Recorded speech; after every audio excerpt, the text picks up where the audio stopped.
Assalamualaikum, Namo Buddhaya, Om Swastiastu, Shalom Haleluya, Besem Yesu Hamasya, Salam Kebajikan Rahayu.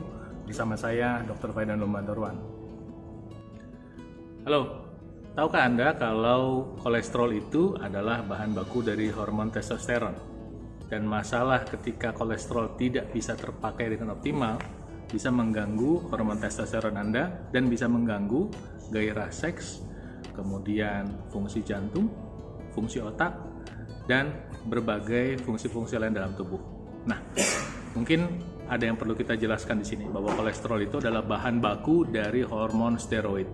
Steroid artinya hormon yang berbasiskan kolesterol. Apakah hormon steroid hanya testosteron? Enggak. Pada perempuan ada namanya estrogen dan progesteron yang dominan, pada laki testosteron. Ada juga hormon-hormon steroid yang lain, misalnya kortikosteroid. Nah, jadi fungsi dari hormon testosteron ini bisa terganggu kalau kadar kolesterol Anda terganggu. Bagaimana kolesterol bisa terganggu? Karena satu, terjadi masalah penggumpalan darah. Penggumpalan darah kenapa? Karena pola makan yang tidak sehat. Banyak gula, goreng atau goreng tepung, kemudian makanan sintetis seperti sosis, nougat, burger.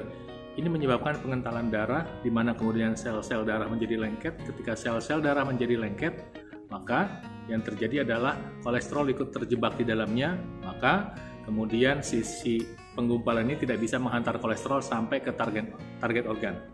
Itu yang pertama. Jadi tampaknya pada pemeriksaan darah lab itu kolesterol tinggi, ya, tinggi tapi nggak bisa dipakai.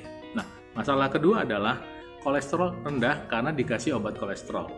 Memang tujuan penggunaan obat kolesterol adalah mencegah agar kolesterol tidak terlalu tinggi, sehingga mengurangi risiko terjadinya penyumbatan pembuluh darah. Tapi jika Anda hanya mengandalkan obat kolesterol tanpa mengadakan modifikasi pola hidup, maka kolesterol Anda dipaksa rendah. Dampaknya apa? Dampaknya adalah ketika kolesterol rendah, maka produksi hormon testosteron berkurang. Hormon steroid berkurang, bukan hanya testosteron aja loh. Estrogen, progesteron, kortikosteroid berkurang. Dampaknya apa?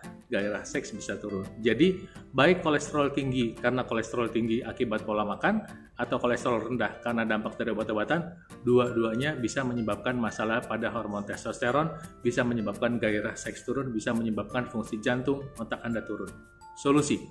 Solusinya adalah satu, untuk menghindari makanan yang tadi kita sebutkan. Hindari gula, dan termasuk olahan tepung. Kedua, goreng termasuk goreng tepung. Ketiga, hindari terlalu banyak makan makanan olahan, ya. Kedua, makan buah 3 kali sehari, pagi, siang, malam sebelum makan.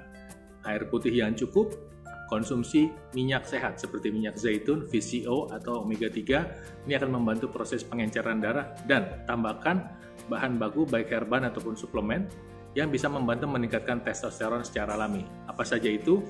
Pertama, Anda bisa pakai jahe. Kedua, Anda bisa pakai tribulus. Ketiga, Anda bisa pakai cordyceps atau tongcong siacao. Ya, yuk dikerjakan semuanya sehingga testosteron Anda bisa optimal. Dan saya doakan Tuhan Maha Kuasa menyertai Anda selalu. Salam sehat untuk Anda.